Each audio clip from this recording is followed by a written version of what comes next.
യേശു കർത്താവിൻ്റെ അധികാരമുള്ള നാമത്തിൽ ഒരിക്കൽ കൂടെ നമുക്ക് ഒന്നിച്ചു കൂടുവാൻ എൻ്റെ കർത്താവ് നമ്മുടെ ജീവിതത്തിൽ വലിയ ഭാഗ്യം തന്നിരിക്കുകയാണ്. ഹല്ലേലൂയ. ഉൽപ്പത്തി പുസ്തകം 1-ാം അധ്യായം അതിൻ്റെ 26 മുതൽ 28 വരെയുള്ള ഭാഗങ്ങൾ നമുക്കൊന്ന് വായിക്കും. ഉൽപ്പത്തി പുസ്തകം 1-ന്റെ 26 മുതൽ 28 വരെയുള്ള ഭാഗം വായിച്ചാണ്. അനന്തരം ദൈവം നാം നമ്മുടെ സ്വരൂപത്തിൽ നമ്മുടെ സാദൃശ്യപ്രകാരം മനുഷ്യനെ ഉണ്ടാക്കും. അവൻ സമുദ്രത്തിലുള്ള മത്സ്യത്തിന്റെ മേലും ആകാശത്തിലുള്ള പറവജാതികളുടെ മേലും മൃഗങ്ങളുടെ മേലും സർവഭൂമിയുടെ മേലും ഭൂമിയിൽ എഴയുന്ന എല്ലാ ഇഴജാതികളുടെ മേലും വാഴട്ടെ എന്ന് കൽപ്പിച്ചു. ഒരാമീൻ പറഞ്ഞു. 28 വരെയായോ? ഇങ്ങനെ ദൈവം തന്റെ സ്വരൂപത്തിൽ മനുഷ്യനെ സൃഷ്ടിച്ചു. ദൈവത്തിന്റെ സ്വരൂപത്തിൽ അവനെ സൃഷ്ടിച്ചു. ആണും പെണ്ണുമായി അവനെ സൃഷ്ടിച്ചു. ദൈവം അവനെ അനുഗ്രഹിച്ചു. നിങ്ങൾ സന്താനപുഷ്ടിയുള്ളവരായി പെരുകി ഭൂമിയിൽ നിറഞ്ഞ് ഇതിനെ അടക്കി സമുദ്രത്തിലെ മത്സ്യത്തിന്റെ മേലും ആകാശത്തിലെ പറവജാതികളുടെ മേലും സകല ഭൂജല ജീവജാലങ്ങളുടെ മേലും വാഴുവാൻ കൽപ്പിച്ചു. എന്തിനാണ് മനുഷ്യനെ സൃഷ്ടിച്ചതെന്നുള്ളതിന്റെ വിവരണമാണ് നമ്മളിപ്പോൾ കേട്ടത്. വിശുദ്ധ വചനാടിസ്ഥാനത്തിലുള്ള വിശദീകരണമാണ് നമ്മളിപ്പോൾ അറിഞ്ഞത്. നാം നമ്മുടെ സാദൃശ്യത്തിൽ മനുഷ്യനെ സൃഷ്ടിച്ചു. എന്തിനാ സൃഷ്ടിച്ചത്? സകലത്തെയും വാഴുവാൻ. ഈ വാഴ്ച ആദിമ പിതാവിനും മാതാവിനും മാത്രം ഒതുങ്ങി നിന്നതല്ല. തലമുറ തലമുറയായി ആ വാഴ്ച തുടരുമെന്നാണ് വചനം പ്രൊക്ലെയിം ചെയ്തിരിക്കുന്നത്. ഹല്ലേലൂയ. എന്നാൽ ഈ വാഴ്ച നഷ്ടപ്പെട്ടു. എപ്പോൾ നഷ്ടപ്പെട്ടു? ദൈവവുമായിട്ടുള്ള മനുഷ്യന്റെ ബന്ധം, ആ റിലേഷൻഷിപ്പ് അല്ലെങ്കിൽ വ്യക്തിപരമായ ഇടപെടലിൽ നിന്ന് മനുഷ്യൻ പുറകോട്ട് മാറി. മനുഷ്യനെ തകർത്ത് മനുഷ്യ സൃഷ്ടിയെ അല്ലെങ്കിൽ ദൈവത്തിന്റെ സൃഷ്ടികളെ തകർത്തു കളയുവാൻ പദ്ധതിയിട്ട പിശാചിന്റെ തന്ത്രങ്ങളിൽ മനുഷ്യൻ കുടുങ്ങി. അവൻ ദൈവശബ്ദത്തെക്കാളും രസകരമായി ഇമ്പകരമായി പിശാചിന്റെ ശബ്ദത്തെക്കുറിച്ച് ചില ചിന്തകളും തോന്നലുകളും ഇടപാടുകളും ഉണ്ടായി. ദൈവം വിലക്കിയതിനെ ചെയ്യുവാൻ പിശാച് പ്രേരിപ്പിച്ചു. എന്ന് പറഞ്ഞാൽ പിശാചിന്റെ തന്ത്രങ്ങളിൽ കുടുങ്ങിപ്പോയ മനുഷ്യൻ സൂക്ഷ്മജീവി മുതൽ വലിയ ജീവികളെ വരെ ഭയപ്പെടാൻ തുടങ്ങി. വാഴേണ്ടവൻ ഭയപ്പെട്ട് ഒതുങ്ങി മാറി. എപ്പോൾ?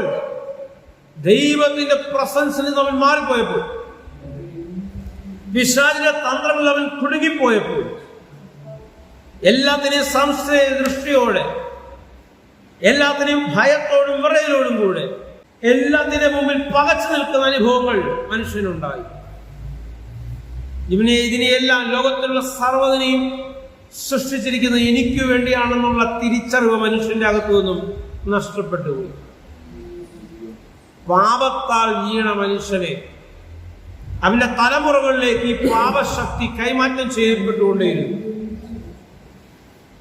സകല ദുർനടപ്പുകളും സകല വേണ്ടാത്ത പ്രവൃത്തികളും ചെയ്യുവാൻ മനുഷ്യർക്ക് പ്രേരണ പിശാച് നൽകിക്കൊണ്ടേയിരുന്നു.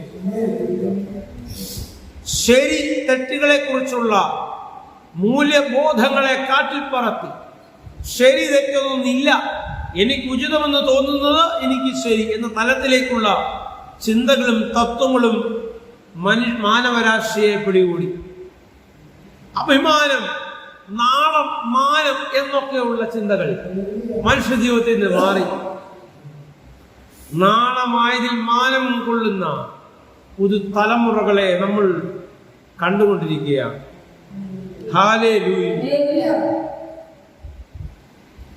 തലമുറയുടെ പോക്ക് കണ്ട് ജനം ഭയപ്പെടുകയാണ്, മാതാപിതാക്കൾ ഭയപ്പെടുകയാണ്. ഹല്ലേലൂയ. മനുഷ്യബുദ്ധിയെ വികലമാക്കി കളയുന്ന ലഹരിയിലേക്ക് മനുഷ്യൻ വഴുതി വീണു.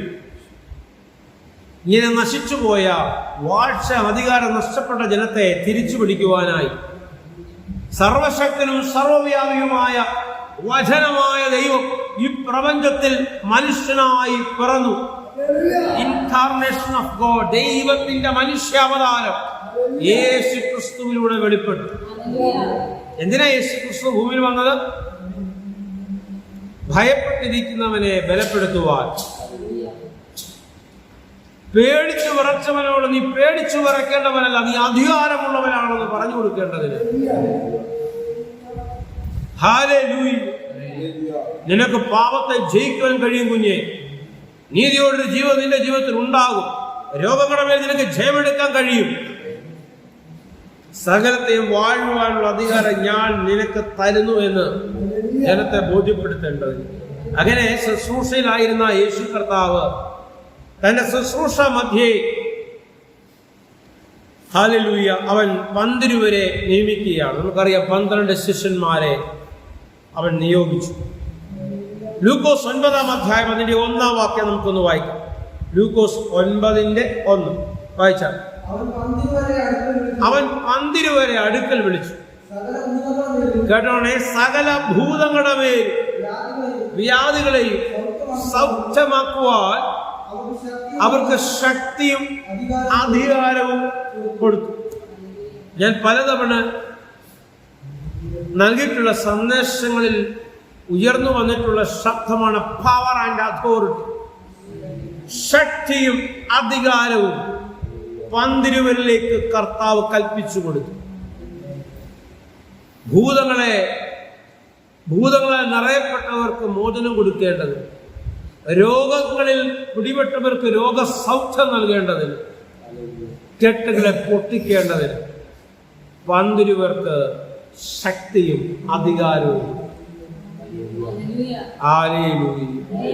ഒന്ന് നെഞ്ചത്ത് ദൈവിച്ച് പറഞ്ഞോട്ടെ, എന്റെ മേൽ ദൈവം ശക്തിയും അധികാരവും പകർന്നിരിക്കുക.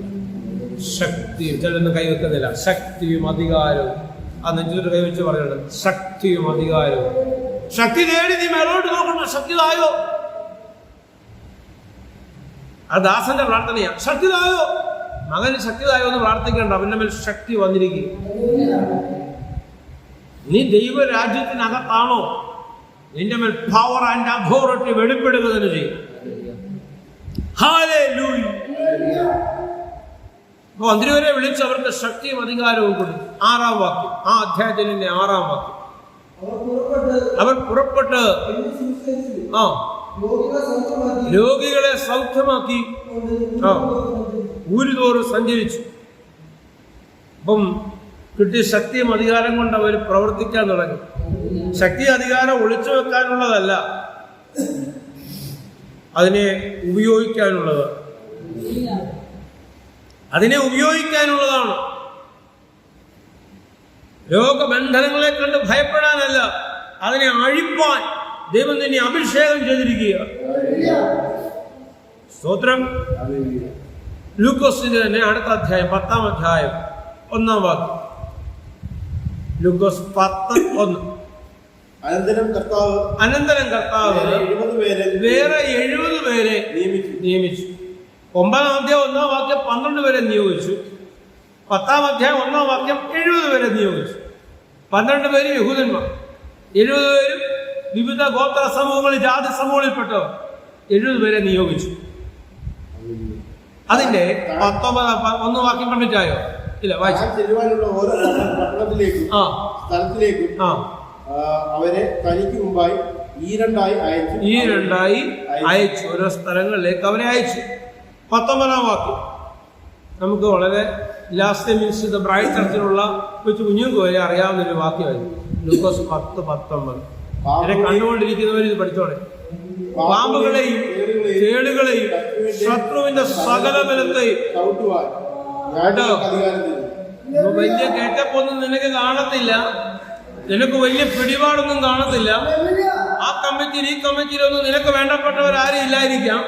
ഹല്ലേലൂയ. അല്ലെങ്കിൽ ഏതെങ്കിലും ഉന്നത തലങ്ങളിൽ നിൽക്കുന്നവരാരും നിനക്ക് താങ്ങായി തണലായി കാണത്തില്ലായിരിക്കാം. പക്ഷേ ഹല്ലേലൂയ, നീ അധികാരമുള്ളവനാണ്, നീ ശക്തിയുള്ളവനാണ്.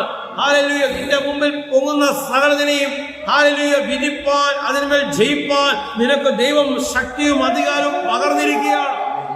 പാമ്പുകളെയും തേളുകളെയും ശത്രുവിന്റെ സകല ബലത്തെയും അതിനെ കണ്ട് പേടിച്ചോടാനെന്നല്ല എഴുതിയേക്കുന്നതാണോ? നല്ല വേഗത്തിലോടാനുള്ള ബലം തരാമെന്നല്ല എഴുതിയേക്കുന്നത്. അതിനെ ചവിട്ടുവാൻ ഞാൻ നിങ്ങൾക്ക് അധികാരം നൽകുന്നു. ഒന്നും നിങ്ങൾക്ക് ഒരിക്കലും ഒരു ദോഷവും വരുത്തുകയില്ല. ഏതാണ്ടൊക്കെ പറ്റുമെന്നോ എവിടെങ്കിലുമൊക്കെ നീ വീണു പോകുമെന്നോ അങ്ങോട്ട് എത്തത്തില്ലെന്നൊക്കെ ദുഷ്ടൻ വാദിക്കുന്നുവെങ്കിൽ തിരിച്ചറിഞ്ഞുകൂടാ, ഒരു ബാധയും നിന്റെ മേൽ അടിക്കത്തില്ലെന്ന്. നിനക്ക് നേരെ ശത്രു തൊടുത്തുവിടുന്ന ഒരായുധവും നിന്റെ മേൽ ഫലിക്കത്തില്ല. കാരണം ശക്തിയും അധികാരവും എന്റെ ദൈവം നിന്റെ മേൽ പകർന്നിരിക്കുന്നു. ആ ബോധ്യത്തോടെ കരങ്ങളെ തട്ടി അധികാരം റിലീസ് ചെയ്യട്ടെ. ദുഷ്ടന്റെ മേൽ നീ നേരിടുന്ന വിഷയങ്ങളുടെ മേൽ ദൈവശക്തിയുടെ വ്യാപനം വെളിപ്പെടട്ടെ.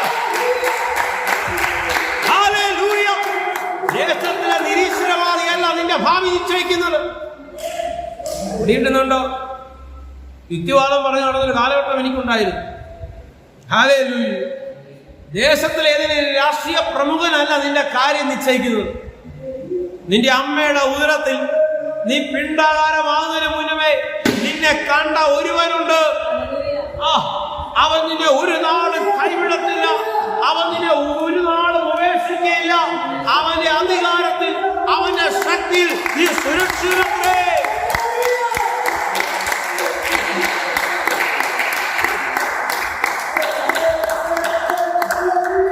രണ്ട് പത്രോസ് 1-ാം അധ്യായം അതിന്റെ 3-ാം വാക്യം. 2 പത്രോസ് 1:3. 2 പത്രോസ് 1:3 വായിച്ചാൽ. തന്റെ മഹത്വത്താലും വീര്യത്താലും നമ്മെ വിളിച്ചവന്റെ. കേട്ടോ, എങ്ങനെ വിളിച്ച്? തന്റെ മഹത്വത്താൽ, തന്റെ വീര്യത്താൽ നമ്മെ വിളിച്ചു. നമ്മുടെ നിലവാരം അനുസരിച്ചല്ല. നമ്മുടെ നിലവാരം എന്താ നമുക്കറിയാം. ആ ലെവൽ അനുസരിച്ചല്ല, തമ്പുരാന്റെ ലെവൽ അനുസരിച്ച് നമ്മളെ വിളിച്ചിരിക്കുക. തന്റെ മഹത്വത്താലും വീര്യത്താലും നമ്മെ വിളിച്ചവന്റെ പരിജ്ഞാനത്താൽ അവന്റെ ദിവ്യശക്തി ജീവനും ഭക്തിക്കും വേണ്ടിയ ഒക്കെയും നമുക്ക് ദാനം ചെയ്തിരിക്കുന്നു. എന്തുവാ? ജീവനും ഭക്തിക്കും വേണ്ടിയ സകലത്. കേട്ടോ? പിടികിട്ടിയോ? എന്തുടുക്കും എന്ത് കഴിക്കുമെന്ന് ഓർത്ത് ടെൻഷൻ അടിക്കണ്ട. അവനെല്ലാം ചന്തമായി നല്ല രീതിയിൽ തന്നെ അക്കോർഡിംഗ് ടു ഹിസ് ലെവൽ, ആ അപ്പയുടെ ലെവൽ അനുസരിച്ച്, നമ്മുടെ വ്യൂ പോയിന്റ്സ്, നമ്മുടെ വിഷൻ അനുസരിച്ചല്ല, അവന്റെ സ്റ്റാൻഡേർഡ് അനുസരിച്ച്. ഒറ്റ വാക്കുകൊണ്ട് സകലത്തെ ഉണ്ടാക്കിയവന്റെ സ്റ്റാൻഡേർഡ് അനുസരിച്ച് അവൻ നിന്നെ നടക്കും. അപ്പോസ്തല പ്രവൃത്തി 1:8. അപ്പോസ്തല പ്രവൃത്തി 1-ാം അധ്യായം 8-ാം വാക്യം വായിച്ചു. അതൊക്കെ പരിചിതമായ വാക്യങ്ങളാണ് പലർക്കും. അപ്പോസ്തല പ്രവൃത്തി 1:8 വായിച്ചു. വേഗം. എന്നാൽ പരിശുദ്ധാത്മാവ് നിങ്ങളുടെ മേൽ വരുമ്പോൾ, പരിശുദ്ധാത്മാവ് നിങ്ങളുടെ മേൽ വരുമ്പോൾ നിങ്ങൾ ശക്തി ലഭിച്ചിട്ട് ഭൂമിയുടെ അറ്റത്തോളം എന്റെ സാക്ഷികളാകും എന്ന് പറഞ്ഞു. സാക്ഷികൾ സമൂഹം എന്റെ ചുറ്റിലും നിൽക്കുന്ന ആയിരങ്ങൾ ആകയാലെ ഞാനോ സാക്ഷികൾ സമൂഹം എന്റെ ചുറ്റിലും നിൽക്കുന്ന ആയിരങ്ങൾ. ലോകത്തിന്റെ അറ്റത്തോളം അവന്റെ സാക്ഷിയായി ഞാൻ മാറും. എത്ര പേര് അമ്മയും പറഞ്ഞു? എനിക്ക് ഇത്രയും പ്രായം, ഇനി എവിടെ സാക്ഷിയാകാൻ ആകുമെന്നേ. നിന്റെ രോമം പൊഴിഞ്ഞ് താഴെ വീഴത്തില്ല. പിടികിട്ടുന്നുണ്ടോ? ആ വ്യക്തി പേടിച്ചടാ. അത് നിങ്ങളുടെ പേടിക്കുന്ന ഗണത്തിൽപ്പെട്ടതല്ല. മരണത്തെ ജയിച്ച് പാതാള ഗോപുരങ്ങളെ തകർത്തവൻ എന്റെ അകത്തിരിക്കുന്നു. ഭയത്തിന്റെ കണ്ണൻ എന്റെ മേൽ ഉണ്ടാവില്ല. ഹല്ലേലൂയ. മരണമേ, നിന്റെ ഭയം എവിടെ?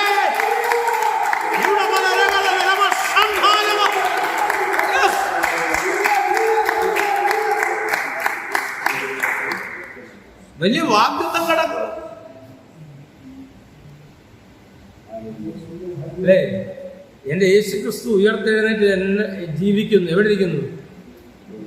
അതുകൊണ്ട് ഘോരനാം പിശാചിന്റെ, അവനെ ഘോരം എന്ന് പറയാൻ പോലും പറ്റത്തില്ല, അവന്റെ ഒരു തന്ത്രവും എന്റെ മേൽ നടക്കുകയില്ല. ഒരാമയും പറഞ്ഞ യാക്കോബ് 4:7, യാക്കോബ് 4:7 വാക്യം വായിക്കണം. ആകയാൽ നിങ്ങൾ ദൈവത്തിന് കീഴടങ്ങുകയും പിശാചിന്റെ തന്ത്രങ്ങളോട് ബുദ്ധിമണ്ഡലത്തിൽ അവൻ കൊണ്ടിരുന്ന കുറെ നെഗറ്റീവ് ചിന്തകളില്ലേ, രക്ഷപ്പെടത്തില്ല. ഇതിനപ്പുറത്ത് ഞാൻ കടക്കത്തില്ല, ഇതൊക്കെ ഇങ്ങനൊക്കെ തന്നെ. നോ, ആ വെച്ചിരിക്കുന്ന അതിർവരമ്പുകളെ പൊട്ടിച്ച് അവൻ നിന്നെ ഉയർത്തി ഉയർത്തി ഉയർത്തി മാനിക്കുക തന്നെ ചെയ്യും. എവിടെ നിന്റെ തല താഴ്ന്നോ, എവിടെ നിന്റെ തല കുനിഞ്ഞോ, എതിരെ നിന്റെ കണ്ണു നിറഞ്ഞോ, ആ മണ്ഡലത്തിൽ തന്നെ അവന്റെ കരം നിനക്ക് വേണ്ടി ചലിക്കും. ഹല്ലേലൂയ. അങ്ങനെ എങ്ങനെ ഉറപ്പ് പറയാൻ പറ്റും? എന്റെ പ്രിയ സഹോദര സഹോദരി, നിനക്ക് എങ്ങനെ ഉറപ്പ് പറയാൻ പറ്റും? ഫിലിപ്പിയർ 4:13 എന്റെ ഉറപ്പിന്റെ ബേസാണ്. ഫിലിപ്പിയർ 4:13 വായിച്ചാട്ടെ.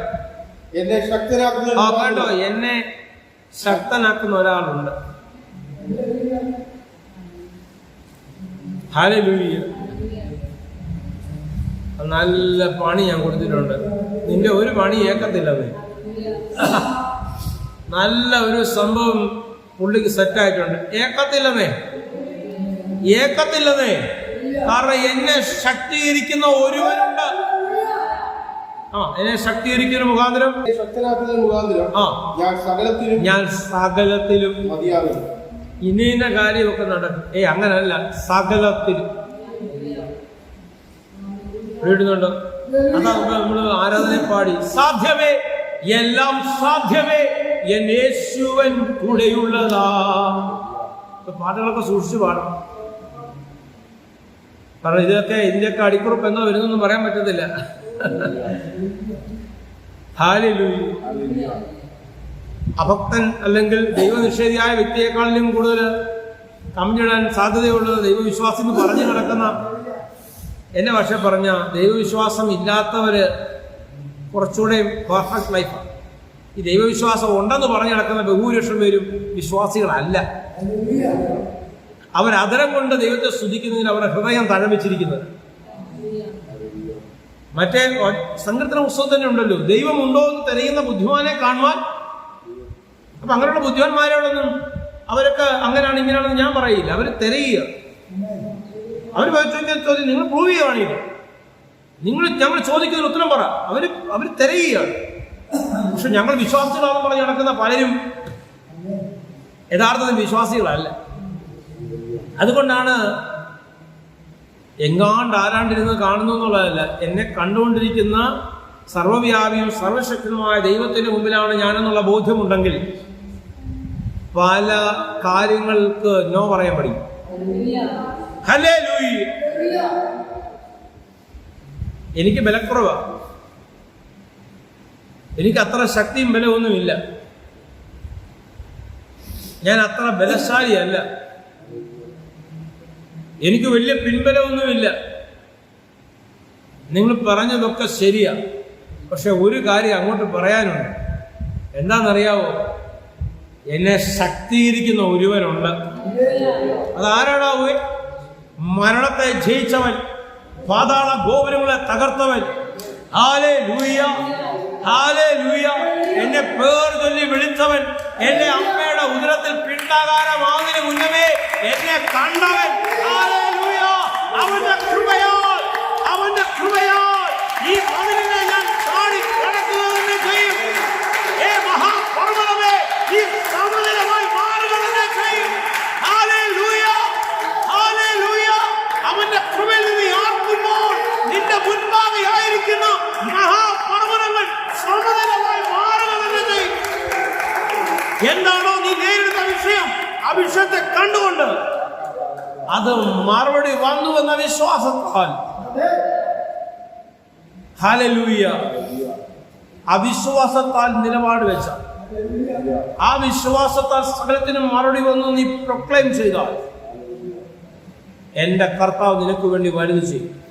നിന്റെ സ്ഥിതി മാറാൻ പോകുന്നു.